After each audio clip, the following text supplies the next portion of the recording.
Hello student, very good morning. Myself Abhinav Tiwari from St. Xavier High Schools, Dwapar Balaganj, and today I am going to start class 8 science first chapter which is crop production and management. तो student last video में हमने weedicides, pesticides और harvesting के बारे में detail में discuss किया था. आज हम लोग स्टोरेज पढ़ेंगे. Harvested grain need to be stored before they are made available for consumption. एक बार हार्वेस्टिंग हो गया तो हार्वेस्टेड ग्रेन, जो उनसे ग्रेन निकलेंगे उसे हम हार्वेस्टेड ग्रेन कहेंगे. और हार्वेस्टेड ग्रेन के लिए क्या चाहिए? अब उन्हें स्टोरेज के लिए जगह चाहिए. वे ग्रेन्स कहाँ रखे जाएंगे? वो हम सभी जानते हैं कि बोरी में भर के उसे स्टोर करते हैं कंजम्पशन से पहले. To prevent their spoilage it is necessary to ensure that both the grain and storage areas are free of moisture. Spoilage का यहाँ से मतलब है कि गेहूं के सड़ने से बचाने के लिए यह ज़रूरी हो जाता है कि ग्रेन और स्टोरेज एरिया जहाँ पे उसे रखना है वहाँ पे बिल्कुल मॉइस्चर नहीं होना चाहिए. The grain are dried in the sun to remove as much moisture as possible. और अगर मान लीजिए उस जगह पे मॉइस्चर भी है तो उसे सन के लाइट से हम उस एरिया को मॉइस्चर फ्री कर देंगे, यानी उसे सुखा लेंगे. They are then weighed and packed in gunny bags. और उसके बाद उसके वजन करके उसे एक बोरी में स्टोर करके रखेंगे. Bulk storage of grain is done in granaries and silos.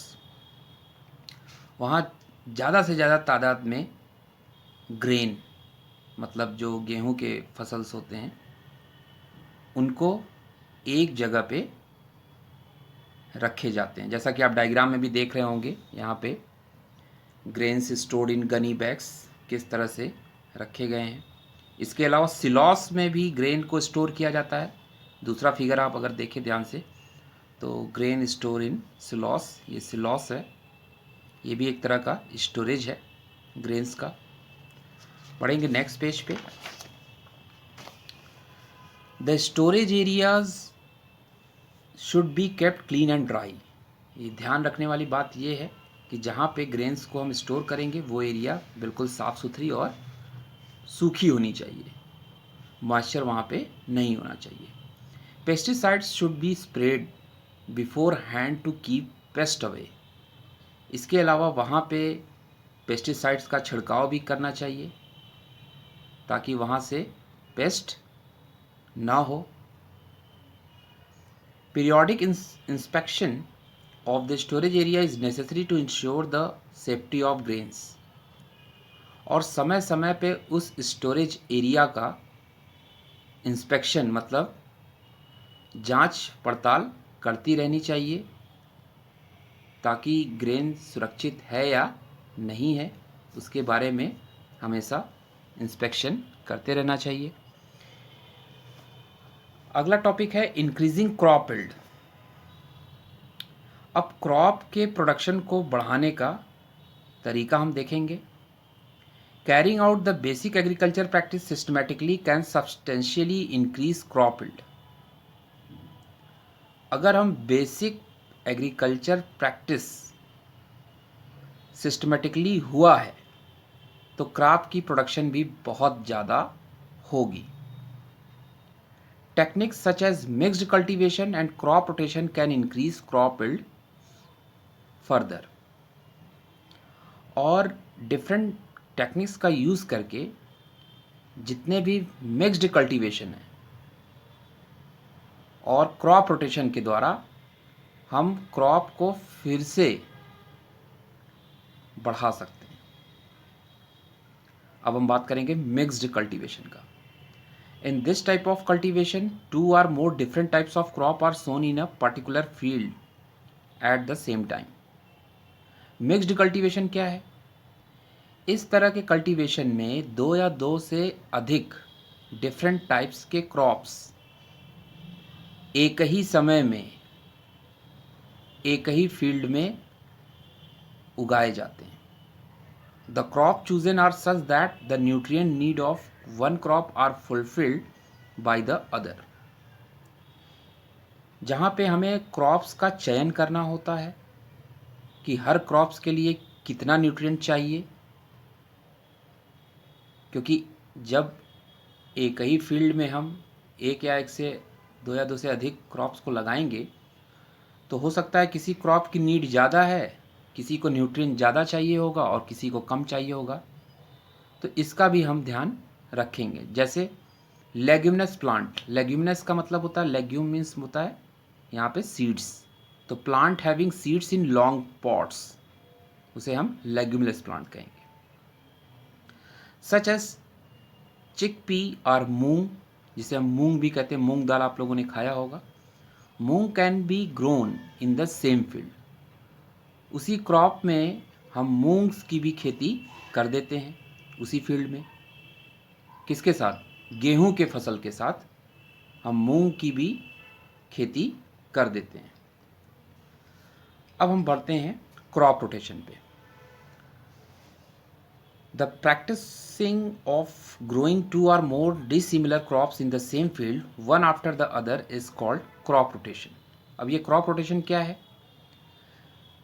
जहां जिस फील्ड में दो या दो से अधिक डिसिमिलर, मतलब एक ही तरह का क्रॉप ना हो, अलग अलग तरह के क्रॉप हों और उन्हें एक ही फील्ड में उगाया जाए एक के बाद एक। मतलब पहले अगर मान लीजिए हमने गेहूं की फसल लगाई तो फिर बाद में हमने चावल की फसल लगा ली।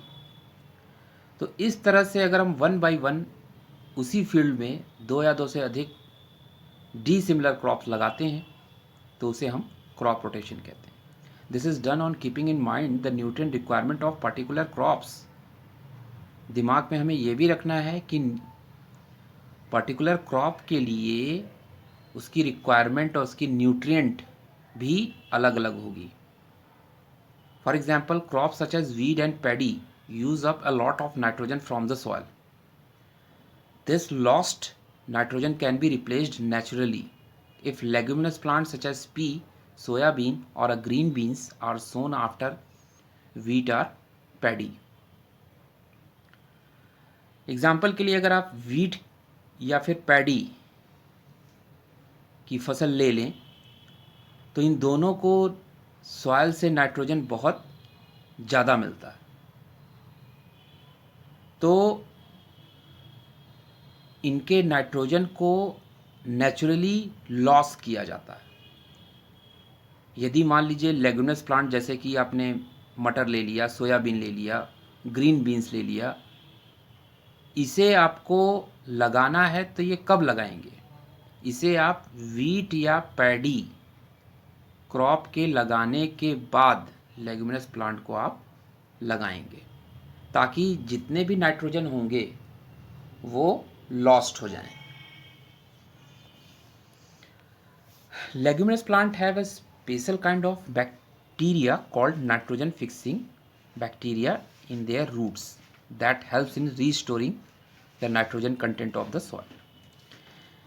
Leguminous plant एक स्पेशल काइंड का बैक्टीरिया जो कि लेगुमिनस प्लांट में लगता है, जिसे हम नाइट्रोजन फिक्सिंग बैक्टीरिया भी कहते हैं, जो कि लेगुमिनस प्लांट के रूट में पाया जाता है। अब नाइट्रोजन फिक्सिंग बैक्टीरिया क्या करता है? रूट में ही बैठकर वह सॉइल से नाइट्रोजन रीस्टोर करता है। This is done by process called nitrogen fixation, और जिस प्रोसेस के तहत ये काम होता है उसे हम नाइट्रोजन फिक्सेशन कहते हैं। बढ़ेंगे लास्ट चैप्टर। इस चैप्टर का लास्ट टॉपिक है food from animal. We obtain many kinds of food item from animals. Rearing animals on a large scale for food and other needs is called animal husbandry. तो animal husbandry क्या है? हम लोग कई प्रकार के food items animal से प्राप्त करते हैं और लार्ज स्केल पे हम एनिमल का रियरिंग करते हैं। किस लिए? फूड के लिए और भी अदर जो ज़रूरतें हैं उसके लिए। तो रियरिंग एनिमल्स का रियरिंग लार्ज स्केल पर करना फूड के लिए और अदर नीड्स को पूरी करने के लिए, उसे ही हम एनिमल हस्बेंड्री कहते हैं। हियर आर सब example of food products obtain from animals. तो आइए कुछ ऐसे एग्जाम्पल जानेंगे जो एनिमल से हम लोग फूड प्रोडक्ट प्राप्त करते हैं। Milk is obtained from animals such as cow, buffalo and goats. It is used to prepare a variety of products such as butter, ghee, curd and cheese. Animal से हम लोग दूध प्राप्त करते हैं, जैसे कि गाय हो गई, बफेलो हो गया, गोट हो गया।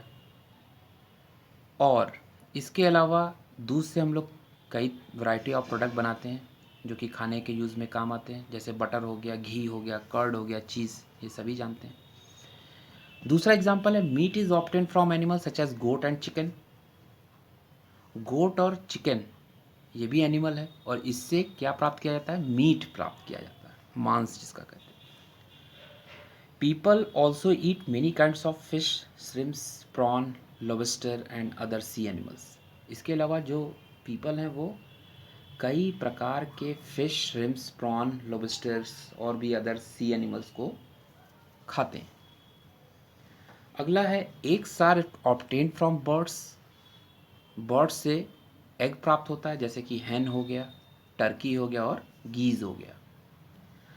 इसके अलावा honey is obtain from honey bees. Honey B से क्या प्राप्त होता है? हनी प्राप्त होता है। अब लास्ट में एक टॉपिक है एपीकल्चर। एपीकल्चर क्या होता है? The practice of rearing honey bee for honey is known as apiculture.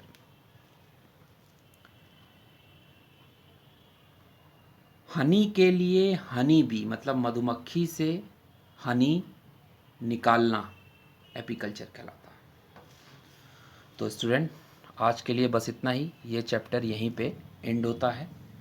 इनमें कीवर्ड भी दिए हुए हैं, इनके सारे डेफिनेशन आप फेयर कॉपी पे भी करेंगे और इसके अलावा जितने मैंने वीडियो में आपको टॉपिक के बारे में डिस्कस किया है उसका फेयर कॉपी पे नोट्स प्रिपेयर करेंगे और लर्न करेंगे।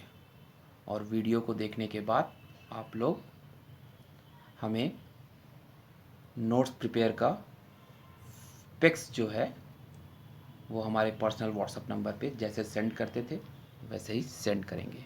और यहाँ पे देखा जा रहा है कि कुछ बच्चे जो हैं वो नोट्स प्रिपेयर नहीं कर रहे हैं और वीडियो को भी नहीं देख रहे हैं। तो प्लीज़ आप लोग वीडियो को देखिए ध्यान से, क्योंकि आपका जो टेस्ट होगा उसमें ये सब क्वेश्चंस पूछे जाएंगे।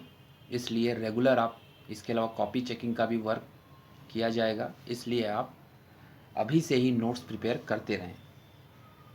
सो we will meet in next video. Till then, bye bye and take care.